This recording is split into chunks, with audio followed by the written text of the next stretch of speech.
Assalamu alaikum, dear student. Today our topic is branches of biology. Dear student, हमारी ये जो branches हैं 15 branches हैं। ये ब्रांचेस न्यू कोर्स के हवाले से है।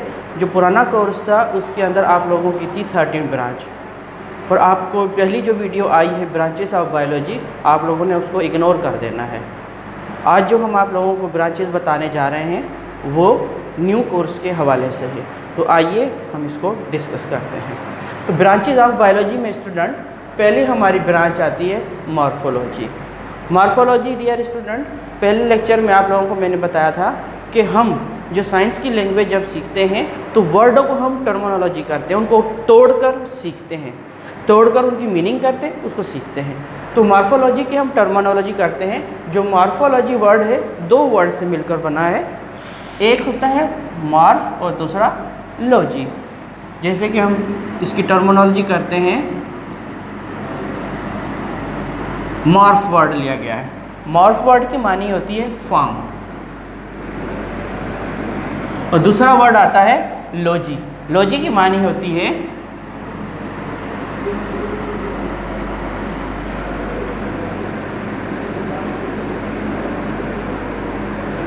स्टडी कह लें, थॉट्स कह लें, करेज कर लें, आप लोगों की मर्जी है। तो इसकी डेफिनेशन होती है हमारे पास मॉर्फोलॉजी की ब्रांच की, the study of external form and structure of organisms. कि ये ऐसी ब्रांच है जिसमें जानदार की हम उसमें प्लांट हो या एनिमल हो, उसकी बैरूनी साख्त और बनावट के बारे में हम बहस करते हैं। आती है हमारे पास दूसरी ब्रांच जिसको हम कहते हैं एनाटॉमी। ये भी दो वर्ड से लफ्ज़ों से मिलकर बनी है, एक एना और दूसरा टॉमी।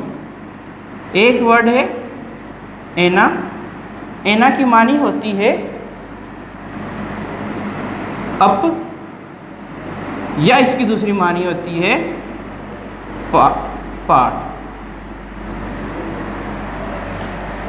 दूसरा वर्ड है हमारे पास टॉमी, ये टॉम से लिया गया है। टॉम की मानी होती है कटिंग, या इसको हम टू कट भी कह सकते हैं। इसकी डेफिनेशन करते हैं, the study of internal parts of body of living organisms by cutting them and open. अब ये जो ब्रांच है एनाटॉमी, ये वो ब्रांच है जिसमें खा वो प्लांट हो खा वो एनिमल हो, उसकी बॉडी को काट कर छोटे छोटे टुकड़ों में कर उसकी स्टडी करते हैं। जैसे हमारे पास प्लांट्स होते हैं, प्लांट्स में हमारे पास डिफरेंट पार्ट्स होते हैं, जैसे रूट, स्टेम, लीव्स, ब्रांचेस होती हैं। तो हम क्या करते हैं, उनके स्लाइस बनाते, बिल्कुल बारीक बारीक ब्लेड के साथ क्या करते हैं, बिल्कुल बारीक उसके स्लाइस बनाते हैं। फिर उसको माइक्रोस्कोप पे रखकर फिर उस पर डिफरेंट केमिकल्स की अप्लाई करते हैं। अप्लाई करके फिर क्या करते हैं, हम उनकी इंटरनल स्ट्रक्चर देखते हैं कि आया कि उनकी अरेंजमेंट सेलों की कैसे होती है। और प्लांट्स में, एनिमल्स में भी ऐसे होता है कि जानदारों को हम क्या करते हैं, बॉडी को कट कर उसकी एनाटॉमी करते हैं। तो ऐसी ब्रांच को हम क्या करते हैं, कहते हैं एनाटॉमी। तीसरी ब्रांच आती है सेल बायोलॉजी। सेल बायोलॉजी को हम दूसरा नाम भी देते हैं जिसको हम साइटोलॉजी भी कहते हैं। तो सेल बायोलॉजी, सेल की मानी होती है हमारे पास होम, ये इसको हम बोलते हैं कंपार्टमेंट। सेल की मानी होती है कंपार्टमेंट, या इसको हम होम की मानी भी ले लेते हैं क्योंकि तो अभी ये डेफिनेशन कहलाती है the study of cell and its organelle.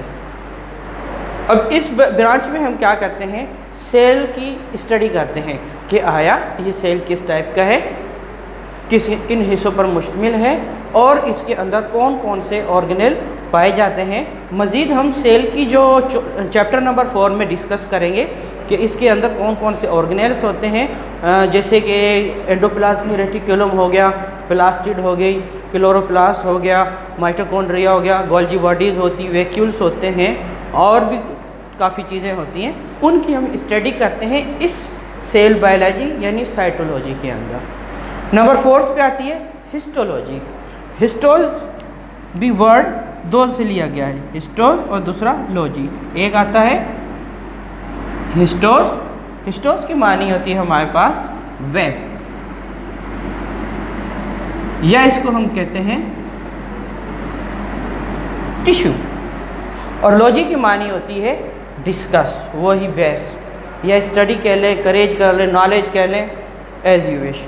तो इसकी डेफिनेशन हमारे पास होगी the study of structure of tissues of plants and animal. पौधों या जानवरों की टिश्यूज़ के बारे में बहस करने को, उनकी बनावट टिश्यूज़ की। अब टिश्यूज़ क्या होते हैं? A group of cell. जैसे हमारे पास बेटा क्या होता है स्टूडेंट कि एक हमारे पास ब्रिक्स होती है जिसको हम आम वर्ड्स में बोलते हैं ईंट। अब वो ईंट कहीं पे भी पड़ी हो, कहीं पर भी रखी हो, हम उसको ईंट ही कहेंगे। अगर हम उसकी अरेंजमेंट करते हैं, तरतीब करते हैं सीमेंट के साथ या गारे के साथ हम करते हैं, तो फिर उसको हम कहेंगे दिस इज़ अ वॉल, ये दीवार है, उसको हम ईंट नहीं कहेंगे। इसी तरीके से क्या होता है, जब एक सेल होता है तो उसको हम सेल ही कहते हैं, और ये माइक्रोस्कोप होता है, आम आँख से नज़र नहीं आता। जब इनकी अरेंजमेंट बन जाती है, बहुत से सेल आपस में कनेक्ट होते हैं, हाँ वो एक जैसे हो या डिफरेंट टाइप के हो। जब इनकी आपस में इस तरह से अरेंजमेंट बनती है तो ये अरेंजमेंट कहलाती है टिश्यू। ग्रुप ऑफ सेल को हम कहते हैं टिश्यू। डियर स्टूडेंट, इसको हम मिटा लेते हैं। डियर स्टूडेंट, 5वीं हमारी जो ब्रांच है बायोलॉजी की फिजियोलॉजी है। फिजियोलॉजी जो ब्रांच है वो फाइसिस से लिया गया है, फाइसिस से लिया गया है, जिसकी मानी है नेचर, और लॉजी की मानी होती है डिस्कस के। अब इसकी हम डेफिनेशन करते हैं। The study about function of living organisms is called physiology. इस इसमें ब्रांच में हम क्या करते हैं, जानदारों की काम की कारकर्दगी के बारे में हम पढ़ते हैं कि वो कैसे जानदार अपने फंक्शंस अदा करते हैं रोज़मर्रा की ज़िंदगी में। नंबर 6 पे आती है टेक्सोनॉमी। टेक्सोनॉमी टैक्सिस से लिया गया है, टैक्सिस से लिया गया है, जिसकी मानी होती है अरेंजमेंट।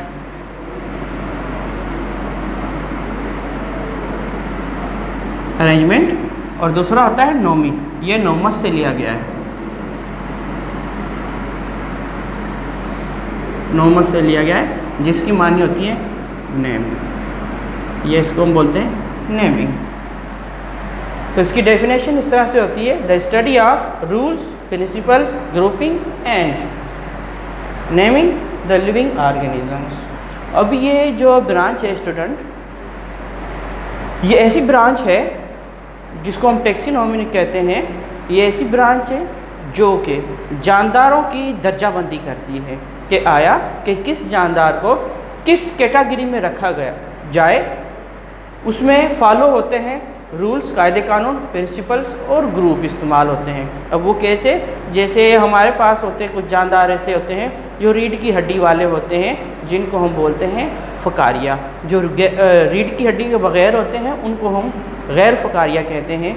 या कुछ ऐसे जानदार होते हैं जो कि पानी में ज़िंदगी गुजारते हैं, कुछ ऐसे होते हैं जो ज़मीन पर ज़िंदगी गुजारते हैं, ये उनकी आदत है। या फिर कुछ जानदार ऐसे जो अंडे देते हैं, या कुछ जानदार ऐसे जो अपने को बच्चों को दूध पिलाते हैं। तो इन रूल्स की बिना पर हम क्या करते हैं, जानदारों को कैटेगराइज करते हैं। तो इस ब्रांच में हम ये पढ़ते हैं कि जानदारों को हम क्या करते हैं, दर्जाबंदी, रूल्स, प्रिंसिपल्स और ग्रुपिंग, इसी हवाले से हम करते हैं। नंबर 6 पे आ जाती है ये 7 पे आ जाती है जेनेटिक्स। जेनेटिक्स वर्ड्स जेनेसिस से लिया गया है। जेनेसिस से लिया गया है, जिसकी मानी होती है ओरिजिन। ओरिजिन है यानी तनु किसी की जानदार की। अब the study of heredity that is transferring of characters from parents two of spring. अब इस ब्रांच में ऐसे होता है डियर स्टूडेंट कि इस जेनेटिक्स में आदात होती हैं, करेक्टर होते हैं जो पेरेंट्स से ऑफ स्प्रिंग, पेरेंट्स होते हैं वालिदैन और ऑफ स्प्रिंग होते हैं उनके बच्चे, उनके अंदर ये आदात क्या होती है, ट्रांसफ़र होती है। और उन आदात को देखकर कि इनमें क्या क्या तब्दीली आई है और कैसे तब्दीली आई है, तो उनके करेक्टर को देखा जाता है कि जैसे करेक्टर्स होते हैं, जैसे अपने अब्बू अम्मी के कलर, आँखों का कलर क्या होता है, ब्लैक होता है, और जो बच्चे होते हैं उनकी कलर थोड़ा चेंज होता है, या वो आई कलर जाता है अब्बू पे या अम्मी पे जाता है, या अब्बू अम्मी पर नहीं जाता तो वो अपने मामू पे जाता है आई कलर। ये क्या होता है, हेरिडिटी करेक्टर होता है। या जैसे अब्बू शौकीन होता है किसी खाने का, या कहते हैं हम जैसे कि हम क्रिकेट खेलने के शौकीन होते हैं, तो जैसे कि बॉयज़ होता है उनको बेटा होता है, तो वो भी क्या होता है कि 5-6 साल की उम्र में बैट बल्ला उठाना शुरू हो जाते हैं और वो खेलना शुरू हो जाते हैं। ये क्या होते हैं, करेक्टर्स होते हैं, ये जो कि वालिदैन से बच्चों के अंदर ट्रांसफ़र होते हैं। नंबर 8 पर आ जाती है डेवलपमेंटल बायोलॉजी। अब डेवलपमेंटल बायोलॉजी को हम दूसरा नाम भी देते हैं जिसको हम बोलते हैं एम्ब्रियोलॉजी।